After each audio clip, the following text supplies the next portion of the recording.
ভোটে জয়, মোদীকে শুভেচ্ছা ট্রাম্পের। খবর আইএএনএস সূত্রে। পশ্চিমবঙ্গে বিজেপির ঐতিহাসিক জয়, প্রধানমন্ত্রীকে বার্তা আমেরিকার প্রেসিডেন্টের। খবর আইএএনএস সূত্রে। আমরা তো হারিনি, হারলে পদত্যাগ করতাম। রাজ্যে তৃণমূল ধরাশায়ী হওয়ার পরও এমন আজব দাবি করলেন মমতা বন্দ্যোপাধ্যায়, যা তীব্র সমালোচনা করেছে বিজেপি। লজ্জাজনক হারের পরেও কেন ক্ষমতা আঁকড়ে ধরে থাকতে চাইছেন তৃণমূল নেত্রী, উঠছে প্রশ্ন। এ যেন ভোট সুনামি, এ যেন হরপাবান। বিজেপির পক্ষে পশ্চিমবঙ্গবাসীর বিপুল জনমত। এসবার 200 পার। বিজেপির জয় চাপা পড়ে গেল তৃণমূল, ওঠার ক্ষমতাটুকু নেই। 15 বছর ক্ষমতায় থাকার পর নিজের বিধানসভা গণনা কেন্দ্রে গিয়ে এই স্লোগান শুনতে হলো মমতা বন্দ্যোপাধ্যায়কে।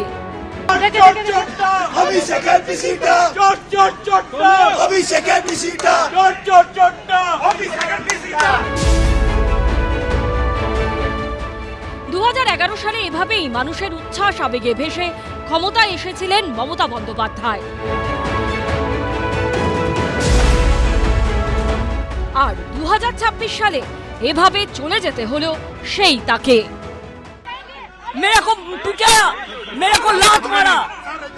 মঙ্গলবার আজব দাবি করলেন তিনি।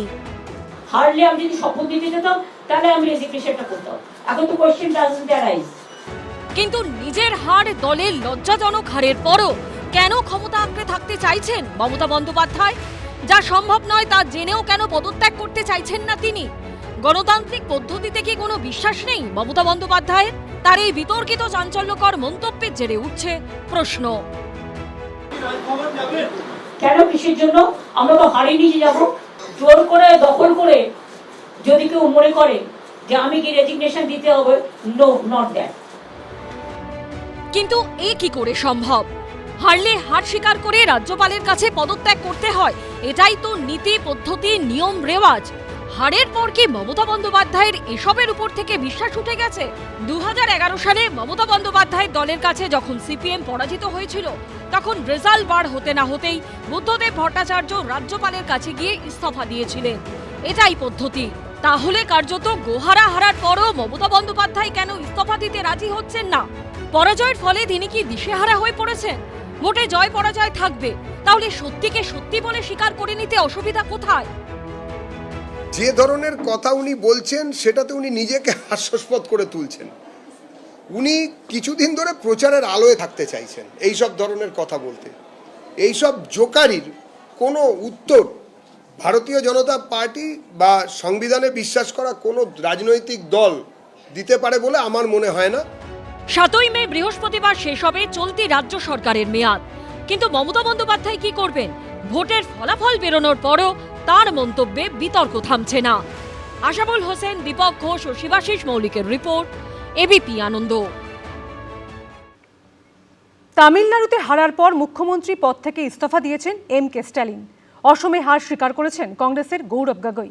অথচ পশ্চিমবঙ্গে পদত্যাগ করতে নারাজ মমতা বন্দ্যোপাধ্যায়, জানিয়ে বইছে সমালোচনার ঝড়। কেন, কিসের জন্য? আমরা তো হারিয়ে যে যাবো। হারলে আমি যদি শপথ দিতে যেতাম তাহলে আমি রেজিগনেশনটা করতাম। ভোটে হেরে ধরাশায়ী হয়েছে তৃণমূল।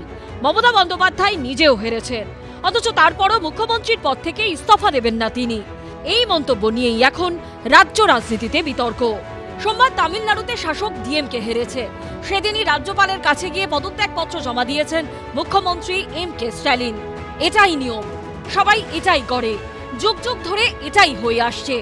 মমতা বন্দ্যোপাধ্যায়ের বন্ধুদের মধ্যে ডিএমকেও পড়ে। তাহলে পরাজয় স্বীকার করে স্ট্যালিন যেটা করতে পারে, সেটা মমতা বন্দ্যোপাধ্যায় কেন করতে পারেন না, উঠছে প্রশ্ন। সংবিধানের 164 নম্বর ধারা বলছে যে chief minister and other ministers shall hold the office during the pleasure of the governor.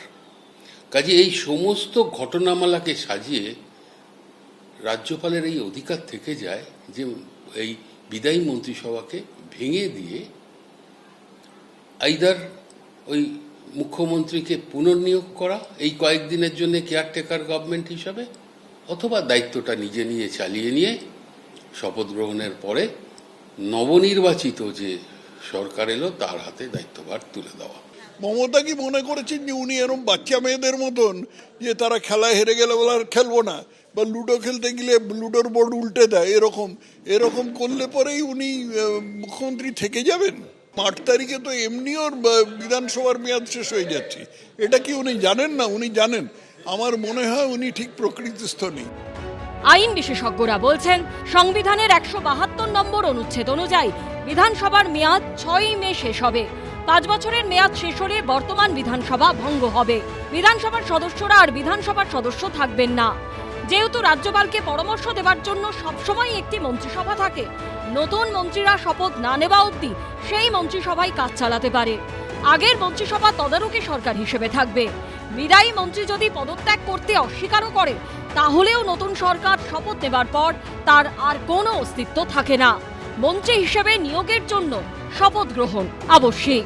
অসমে কংগ্রেস হেরেছে, তারা নির্বাচন কমিশনের কড়া সমালোচনা করছে, কিন্তু জেতার দাবি তো করছে না। कल 4 तारीख को असम विधानसभा निर्वाचन के नतीजे हम सब ने देखे। मैं सबसे पहले भाजपा दल और उनके नेतृत्व को शुभकामनाएं देता हूं। कांग्रेस पार्टी ने पूरी तरीके से इस नतीजे को स्वीकार किया है।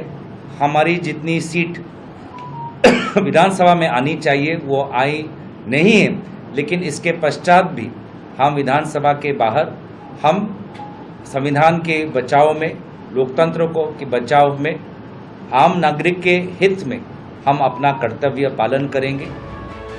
গৌরব গগৈয়ের মতো তরুণ কংগ্রেস নেতা যেটা করতে পারেন, দীর্ঘদিনের সাংসদ, প্রাক্তন কেন্দ্রীয় মন্ত্রী, 3 বারের মুখ্যমন্ত্রী, এই সহজ কাজটা কেন সহজভাবে করতে পারছেন না? জোর করে দখল করে যদি কেউ মনে করে যে আমি কি রেজিগনেশন দিতে হবে, নো, নট দ্যাট।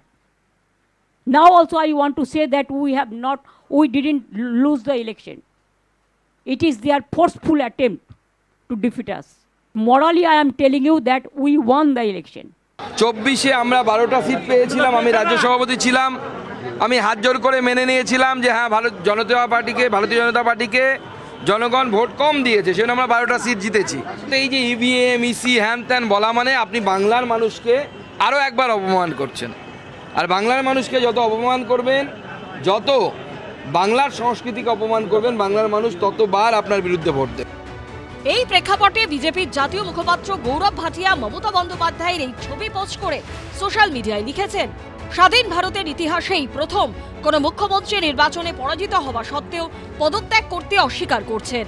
ক্ষমতার মোহ আঁকড়ে ধরে মমতা বন্দ্যোপাধ্যায় কেবল নৈরাজ্যই সৃষ্টি করছেন না, বরং ভোটারদের অনুভূতি এবং জনাদেশের পবিত্রতাকে প্রকাশ্যে অবমাননা করছেন।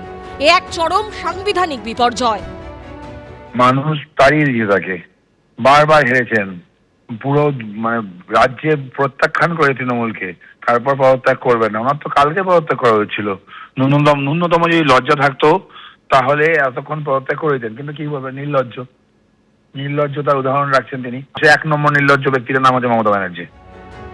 মানুষ যখন তৃণমূলকে ত্যাগ করেছে, তখন সেটা মেনে নেবার পরিবর্তে পদত্যাগ না করার গো ধরে বসে থাকা কি জনতার রায়ের অপমান নয়? উনি যেটা করছেন সেটা ভদ্রতা বোধ থাকলে করতেন না, সৌজন্য থাকলে করতেন না। উনি যদি সৎ রাজনীতিবিদ হতেন তাহলে করতেন না। তো উনি তো কোনোদিন সৎ রাজনীতিবিদ ছিলেন না, তিনি সবসময় দুর্নীতি করে এসেছেন এবং সেইটা করতেই তিনি জানেন। শেষমেশ কি হবে সেটাই দেখার। আশাবুল হোসেন, সৌভিক মজুমদার ও ঐশী মুখোপাধ্যায়ের রিপোর্ট, এবিপি আনন্দ। এবিপি আনন্দ, এগিয়ে থাকে, এগিয়ে রাখে।